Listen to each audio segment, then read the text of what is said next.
Mga kasumar, gusto ko lang pong i-update po sa inyo na lumitaw na po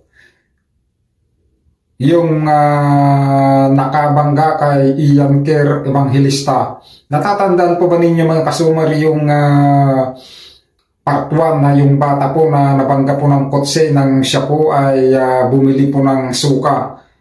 Habang siya po ay naglalakad ay bigla siyang nabangga sa kanyang likuran mga kasumar. Mga kasumar, lumitaw na po yung nakabangga at ang nakabangga po ay isang babae. Isa pong single mother at may dalawa pong anak. Ngayon mga kasumar, lumitaw po yung babae dahil ayon sa kanya ay napanood po niya yung ating video. Napanood po niya yung nangyari na nailagay po natin sa vlog natin o nai-content po natin yung si Ian Kerr Evangelista na kanyang nabangga. Ngayon mga kasumar, ang nangyari, nag-usap po si Mami Lolita Fernandez at sa nakabangga na yung kaya lang po niyang ibigay ay yung insurance ng sasakyan. Ito ay nagkakalaga po ng 10,000. Yan po ang problema ngayon ni Mami Lolita kasi yun nga pong kailangan para po sa bakal na ilalagay sa paa ni Ian Kerr mga kasumar ay nagkakahalaga po ng 65,000. Ngayon mga kasumar, yun nga 10,000 lang po daw ng kaya ng nakabangga. So kung 10,000 po yung kaya niya, 65,000 po yung bakal, so kulang pa po ito ng 55,000. Hindi pa po kasali dito yung mga gamot, yung gagamitin po sa pagpapaopera mga kasumar. So talagang napakabigat na problema po yan kung saan po makakakuha si Mami Lolita ng 65,000 para sa bakal po na ilalagay sa paa ng kanyang apo na si Ian Kerr Evangelista. Ang nangyari mga kasumar ay nagpunta si Mami Lolita o yung mga anak ni Mami Lolita sa pulisya at mag-usap-usap sila ng babaeng nakabangga. Kaso po ang nangyari mga kasumar, hindi po pinayagan ng mga anak ni Mami Lolita na humarap sa pulis kasama yung nakabangga kasi baka po magsisigaw si Mami Lolita at mahimatay kasi nga po si Mami Lolita ay nagkaroon siya ng sakit sa puso. Ilang buwan lang po ang nakalipas. So ang nangyari ay yung mga anak ni Mami Lolita po yung nakipag-usap sa pulis kasama yung babaeng nakabangga na single mother at may dalawang anak. Ngayon mga kasumar, nagmamakawa po yung babaeng nakabangga na yan lang po talaga yung kaya ng nakabangga 10,000 galing sa insurance po ng kotse. Bali yung kotse mga kasumar ay luma na, old model na.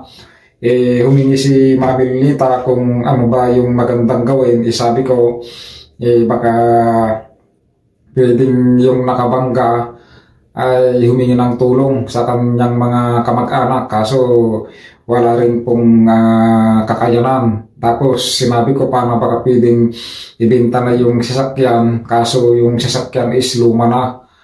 So magkano lang po yung pwedeng ibayad. Kaya yung 10,000 po ay hawak na po muna ng mga pulis. Ngayon mga kasumar, napag-usapan nila na kung ano yung pwedeng gustong gawin nila Mami Lolita. So sabi ni Mami Lolita, magpapail na lang daw sana sila ng kaso sa babaeng nakabangga. Kaso sabi po ng pulis na mas malaking halaga po ang magagastos. Siyempre maghihiring pa sila, di ba? Kailangan ng pera, pambayad sa abogado at marami pa. So, ang payo po ng mga pulis ay mag-ayos na lang kung ano yung dapat gawin. Mag-usap na lang sila para maayos po yung problema. Kaso nga lang po, yung nakabangga is 10,000 lang po talaga yung kaya niyang itulong. Kaya nagmamakaawa yung nakabangga na yun nga, 10,000 lang po yung kaya niya. So sana mga kasumar, yung mga mabubuting loob dyan na gusto pong tumulong, ay nasa baba po yung ating GCash account. Pwede po kayong magbigay po ng tulong kung gusto po ninyo mga kasumar. Kasi po napakalaking halaga po talaga yung kailangan. Isipin mo 65,000. Wala pa po yung mga wala pa po yung mga gamot, yung opera, yung magagamit pagbabayad sa opera, di ba? Siyempre ma-confine pa sa hospital. Ngayon sabi po ng doktor, mga kasumar, na dapat talaga maoperahan na sana yung bata, si Ian Kerr, para may lagyan na po yung bakal sa kanyang paa. Kasi kung hindi pa po ilalagay, siyempre yung bakal na nabali sa paa ni Ian, siyempre mababalot ng laman yun. Siyempre pag matagal na yun, siyempre pag nabalot na po ng laman, siyempre operahan ulit, tatanggal ulit yung laman na kumapit sa buto niya. So habang maaga pa sana, hindi pa nababalot ng maayos yung buto ng bata, dapat sana may lagay na po yung bakal na nagkakalaga ng 65,000. Kaso nga lang po talaga, walang-wala po sila, Mami Lolita. Yan po yung problema. So tingnan natin kung anong may tutulong natin mga kasumar, at sana mayroon pang mga mabubuting puso na tumulong kaila Mami Lolita Fernandez. Sana pag-share po ninyo mga kasumar yung video po na ito, okay, para mapanood po ng iba. Pag-share po. Ngayon mga kasumar, ipapanood ko po sa inyo yung aming pag-usap ni Mami Lolita. Ito po mga kasumar.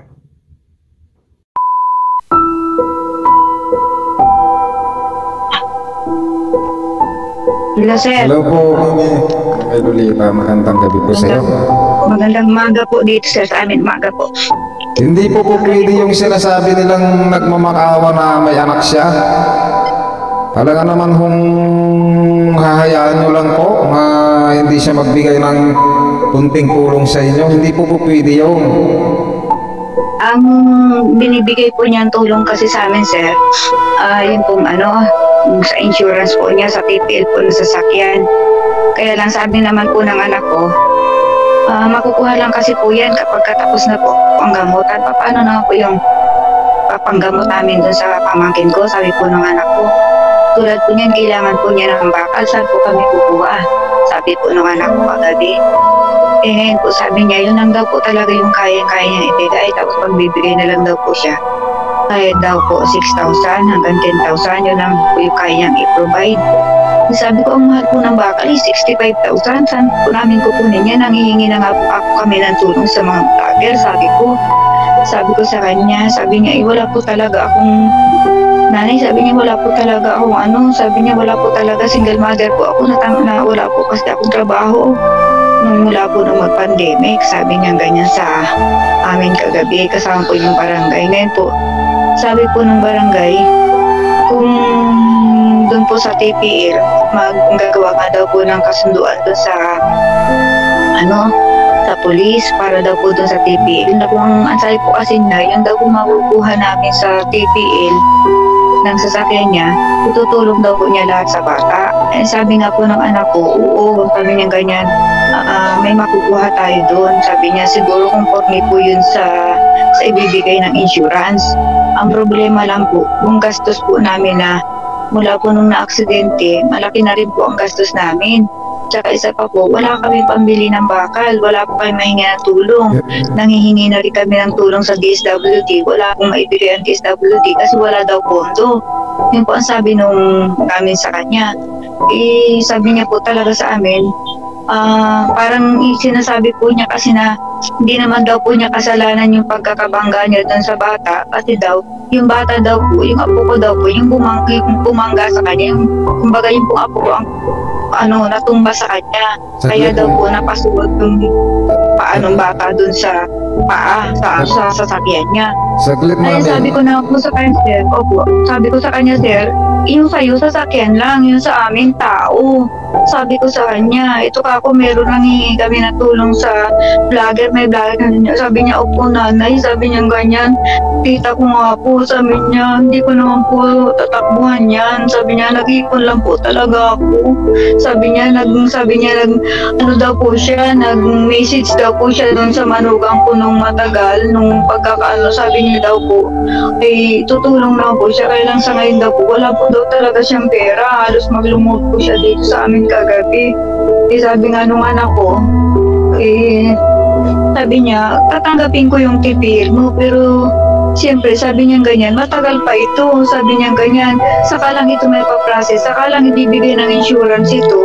Kapag tapos na yung gamutan, sabi niya ganyan, wala rin kaming pera, hirap na hirap din kami sa araw-araw na pagbalik-balik nung pamangking ko sa ospital, yung ginagastos, yung binibili namin ng gamot.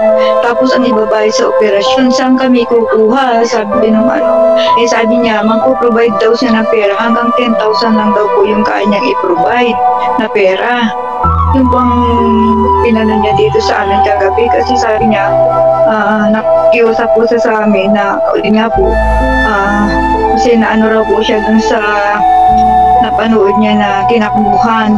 Sabi niya, hindi po ako tumakbo, nag-ipon lang po talaga ako. Sabi niya ganyan, nag-ipon lang po ako. Tsaka po, natakot po kasi ako. Kasi daw po nung time pala nun. Kasi po, sir, nung time po na aksidente yan, nandito po kasi ako sa taas ng bahay. Tinawag lang po ako ng isang apo ko, yung kapatid nung apo ko na yan. Nasabi nga po sa akin ay, Lola, si Kuya. Sabi niya ganyan. Sabi ko, anong nangyari? Sabi niya, na ano po ng sasakyan, hindi tumakbo po ako sa ibaba. Nakita ko nga po napakarami ng tao. Napakarami po talagang tao. Kaya yun po, nagtawag na po agad kami ng ambulance siya na para po madala sa auto kasi nakita ko po talaga na sobrang laylay yung paanong apo ko. Kaya po gano'n ang sabi niya po, natakot po talaga ako sa dami ng tao, baka po ako ay saktan. Sabi niya, pero wala po talaga akong kasalanan. Sabi niya ganyan. Kasi po, sabi niya, yung apo ninyo ang bumangga sa sasakyan, kumahina po ang patakbo ko. Sabi ko, kumahina ang patakbo mo. Sabi ko, bakit sobrang bali talaga yung buto? Sabi niya kasi po, ang paapo ng apo ninyo, napasok po doon sa may tapaludo ng sasakyan ng kotse ko. Sabi niya, kaya po pag andar po, siyempre hindi ko naman po agad maipreno ng pagkasuot, maipipreno ko po agad kasi nagulat nga lang po ako. Tsaka sinasabi po niya na marami raw pong saksi, marami raw pong ang sinasabi naman po ng barangay kagabi, wala naman gustong may mangyari yun kasi aksidente. Ang gusto nung barangay kagabi po, magtulungan na lang po kami. Ayun nga lang po daw ang maitutulong niya sa amin. Alam niyo mami, yung mga ganyan aksidente, ang pagkakaunawa ko kasi dyan, kahit na kasalanan man ng bata o hindi, dapat lang panagutan ng nakabangga yun kasi buhay yun eh. Opo, yun nga po sinasabi ko sa kanya. Hindi pwedeng irason ng nakabangga na kasalanan ng bata kasi hindi naman ang alam ko dyan baka nagmamadali yung sinabi lang niya na yung batang bumangga kasi kung mabagal yung pagkakabangga, bakit hindi dapat ganun yung nangyari sa bata? Nakita ko yung bali po talaga ang buto. Ay yun po talaga ang inaano rin, sabi ko kung mabagal kasi ang takbo mo ay bakit sabi ko ba't bali ang buto, pero yung pong isa ring nakausap namin dito na mismo nakita daw po niya yung pangyayari, yun nga po yung apo ko nga raw po ay bali tumatakbo po yata pa uwi. Sabi niya nakita kasi yung apo mo matakbo-takbo siya. Ngayon may daming sasakyan, maraming mga bata, ganyan. Eh, bigla na lang nakita ko tumumba yung apo mo dun sa kotse kasi parang may parang sa pagkakatingin daw po niya kasi gabi, madilim-dilim na mga 7 na po ng gabi. Para po daw may bumunggo dun sa apo ko, kaya nakahampas daw po dun sa ano. Ang pinaglalaban ko naman po dun sa nakabangga, sabi ko, ang sayo, sasakyan sa aming tao. Sabi ko, wala kaming pera. Sabi ko, ay, ang obligasyon mo dyan. Sabi ko ganyan, dapat gano'n, gawin mo yung obligasyon mo. Sabi nga po niya sa akin, naitutulong naman ako. Sabi niya, ito nga yung TPL ko, ibibigay ko kung ano man po makukuha dito. Ibibigay ko po lahat sa bata. Sabi niya ganyan. Sabi nga nung anak ko, oo, kaya lang matagal pa to. Sabi niya sa ngayon po talaga, wala po talaga. Saglit po mami. Yung bang sinasabi yung insurance ng sasakyan na yun? Opo, yung TPL po ng insurance. Hindi na ho, wag na ho ninyong yung sasakyan ang mangyari siguro. Mas maganda ibenta na lang yung sasakyan. O kaya isanla niya. Ganun na lang. Parang hindi ko alam siya kung kasi problema yan eh. Hindi naman pwedeng 10,000 lang yung ibibigay sa inyo. Ang gawin na lang, ibibenta na lang yung sasakyan. Yun na lang po yung sasabihin nyo. Ibenta o kaya isanla niya. Mamimili siya dun kung anong gusto niya. Huwag po kayong papayag na 10,000 lang yung kayang ibibigay. Tapos wala na eh. Paano yung mga gamutan pa? Ang sabi pa po ng ng barangay tsaka pulis, kung ilalaban daw po namin ang kaso, matagal daw po na kaso, matagal daw po na hearing. Magtatagal daw po. Ang sabi po nung, kasi nagtanong po kasi ako, sir, dun sa kakilala ko, may pulis po kasi akong kakilala. Nagtanong po ako, sabi niya, kung ilalaban niyo po kasi ng kaso yan, sabi niya ganyan, kung kakaso po kayo, matagal po yan, matagal na matagal. Marami po kayong hearing. Tapos kung ilalaban niyo po ng kaso, wala po siyang, baka hindi po siya magbigay ng tulong kasi magkakaso kayo. Sabing ganyan, ay yun nga po, sabi ng police, ay po yung magpapasya kung tatanggapin niyo yung TPL niya o ikakaso niyo. Pero ang paalala ko lang po talaga, kasi ako po ay nasa servisyo, sabi ng police, matagal po yan. Oo, matagal kasi mami, kasi ganito kayo mami, una-una kasi pag magkaso kayong dalawa, gagastos ka ng abogado mo, gagastos din siya, siyempre mas lalong sakit sa ulo yan. So mas maganda siguro mag-usap na lang kayo. Yung sinasabi nilang insurance, huwag kayong papayag na 10,000 lang yung ibigay. Ang mas magandang gawin dyan, isanla na lang yung sasakyan o kaya ibenta niya. Yun na lang yung yun na nga, sir, yun na nga daw po yung pinagsanlaan niya sa sasakyan, kasi yung sasakyan niya po, luma na rin naman. Luma na rin po kasi yung sasakyan. Ang sabi po niya, kaya ko po binibigay itong TPL, sabi niya ganyan, para po magamit, kasi hindi ko po ito nagamit. Sabi niya, inano naman po ng anak ko, sabi niya, yung yun na nga po yung pinag-anuhan niya, sabi niya, ito lang po talaga, ito po yung sinanla ko na po yung sasakyan. Sabi niya kasi alam niya naman po yung klase na sasakyan ko, mahina klase lang po.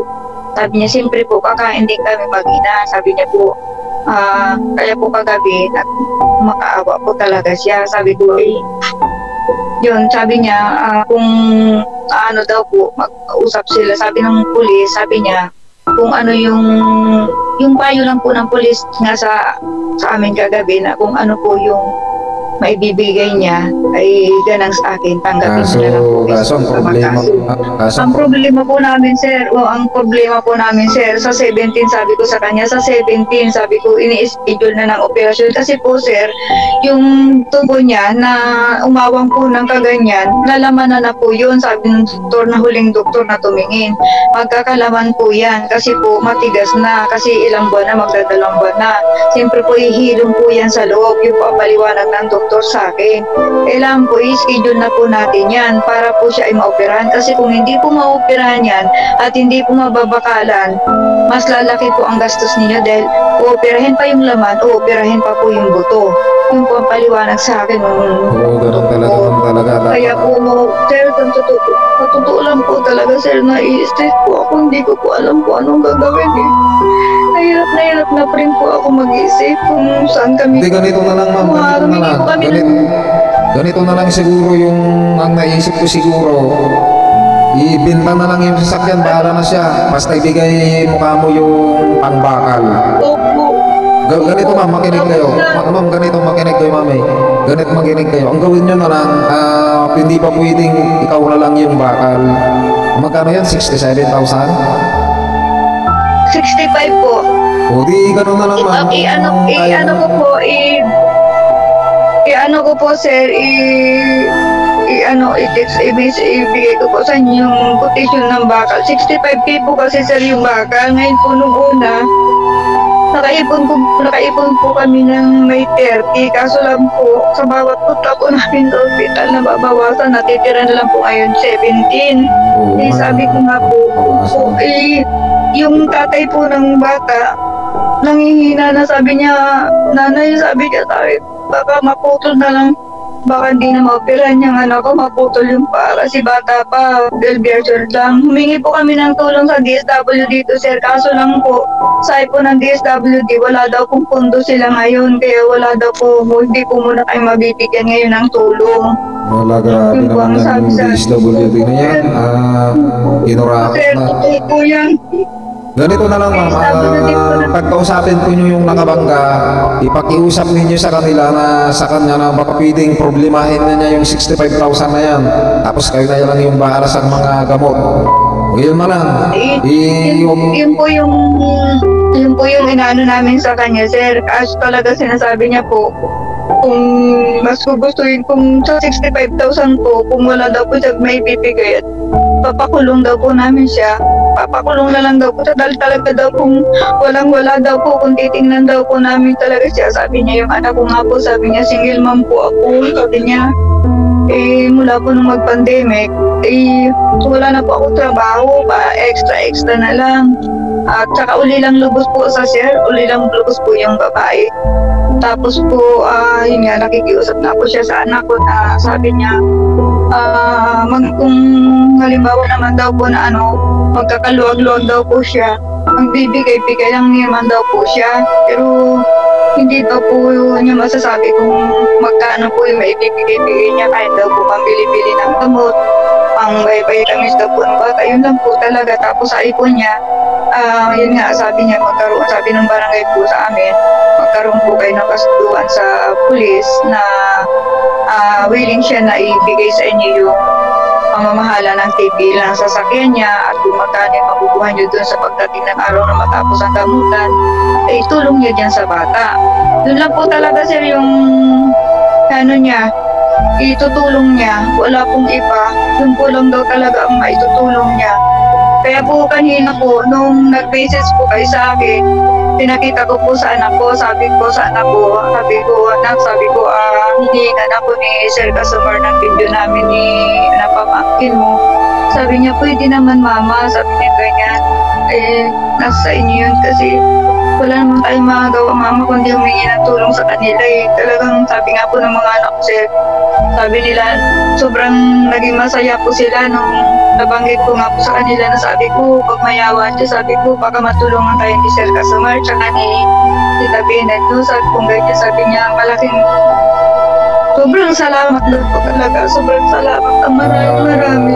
Subukan natin na makalikon tayo ng kahit pa magkano, mami, para may pandagdag po kayo. Ako, usapin ko yung mga ibang sponsor na sana may maawa pa po. Opo. So, pero pag makipag-usap kayo mamaya sa nakabangga, mami, baka subukan nyo lang yung sabihin na ibenta na lang yung sasakyan, ibenta na lang. Ababa daw po kasi sir yung yung sasakyan niya na nga lang daw po niya na saan lang daw po niya yun ng 12K kasi po maluma na pong matagal na pong model po, parang mahirap na po sir mabenta. Hindi ganito na lang gawin o lumapit na lang din siya sa kanyang mga kamag-anak, mag-ambambagan sila. Yun nga po ang sabi po niya, nag-ano rin daw po sa mga kamag-anak kasi siyempre mahirap lang din daw po, nakakapagbigay din daw po sa kanila kaso pangkain lang daw po nila. Lang po, hindi naman po siya sobrang malayo sa amin, isang lugar po, isang sakayan po ng jeep ang bahay niya daw po dito. Kung mag-ambagan yung mga kamag-anak, kung mag-ambagan yung mga kamag-anak ng mami, pwede, huwag mo na siyang problemahin kung mahirap sila o basta ang gawin na lang ng nakabangga, humingi na lang siya ng tulog sa mga kamag-anak niya. Both sa mother side, father side. Ganun na lang. Opo, yun nga po ang inaano namin sir sa kanya. Yun nga po pinapakiusap namin sa kanya. Ang sabi po kasi niya sir, ulila na daw po siya. Sabi nga kahit daw po pumunta kami sa lugar niya, ulila na daw po siya. Hindi daw po siya taga rito, malayo daw po probinsya niya. Nakapag-asawa daw po siya ng taga rito. Maaga daw po namatay yung asawa niya. Kaya po daw single mom na lang daw po siya. May anak po siya, 2 po yata sa akin niya kagabi. Tapos po, sabi niya, ang nandito lang daw po sa paligid niya, yung mga nahihiram-hiraman niya, mga kaibigan niya. Kaso daw po, hindi naman daw po siya pwedeng mangutang ng malaki kasi wala naman daw po siya kinaasahan. Sige mamaya po, pagpupunta kayo sa polis, pakibagay ninyo yung Facebook ko sa kanya. Tapos kami nga pong mag-usap, kikilatisin ko kung talagang totoo yung sinasabi niyang walang-wala siya. Mas maganda yung ako ang makausap niya. Para mapakinggan ko yung side niya. Hindi pwedeng kayo lang pong nagsasalita Mas maganda yung ako nga po, titignan ko nga ako yung titignan ko na yung nakabangka. O mas magandang kaming mag-usap para makilatis ko din kung totoo yung mga sinasabi niya. Opo, yan ang pinagpipilitan po kasi niya sir na na wala daw po, hindi naman daw po niya talaga kasalanan yung pagkakabangga niya doon sa apo ko kasi nga daw po. Ay, mali yun man, basta buhay ang pinag-uusapan. Kasalanan man ng binangga o hindi, basta pag binangga mo ang isang tao, dapat mong ayusin yun, hindi pwedeng baliwala yun. Ikaw ang mananagot ka pa rin kahit na kasalanan ng binangga mo. Kasi hindi naman siguro mababangga yun kung nakikita mo yung daanan mo Di ba? Opo. Buhay ang nakataya dyan, hindi pwedeng sisihin yung nabangga. Ang may kasalanan doon yung nakabangga. Kasi buhay yun Ayun, ganun lang po yun. Opo sir, mamaya po, pupunta daw po sila doon Ang usapan po kasi. Tapos pag nakakuha nyo yung Facebook, sabihin nyo, pamangkin nyo ako para mayroon akong pamangkin na vlogger ka mo na tumutulong sa amin. Gusto ko kayong makausap. Tatawagan ko siya mamayang gabi. Kasi gabi na siguro mamaya. Tatawagan ko mamaya. Opo sir. Mas maganda yung makausap ko din para makita ko din yung kung paano siya magsalita. Kasi mahuhuli ko naman kung talagang nagsasabi siya ng totoo Opo. Sige mamay, maraming salamat. Laban lang po tayo Salamat din sir. Maraming salamat po. Sige po. Okay, salamat mamay. Laban lang, panalangin lang po tayo. God bless you po. Salamat po. Salamat po mamay. Yan mga kasumar, napanood po ninyo yung pag-usap namin ni Mami Lolita, talagang napakahaba. So yan lamang po ang update mga kasumar. Sana pakishare po ninyo yung video po na ito. So please don't forget to follow, like yung ating Facebook page at yung ating Facebook profile at syempre yung ating YouTube channel. Maraming salamat mga kasumar. Pakiantay pa po ninyo yung update tungkol po sa pangyayaring ito. Maraming salamat mga kasumar. God bless you all.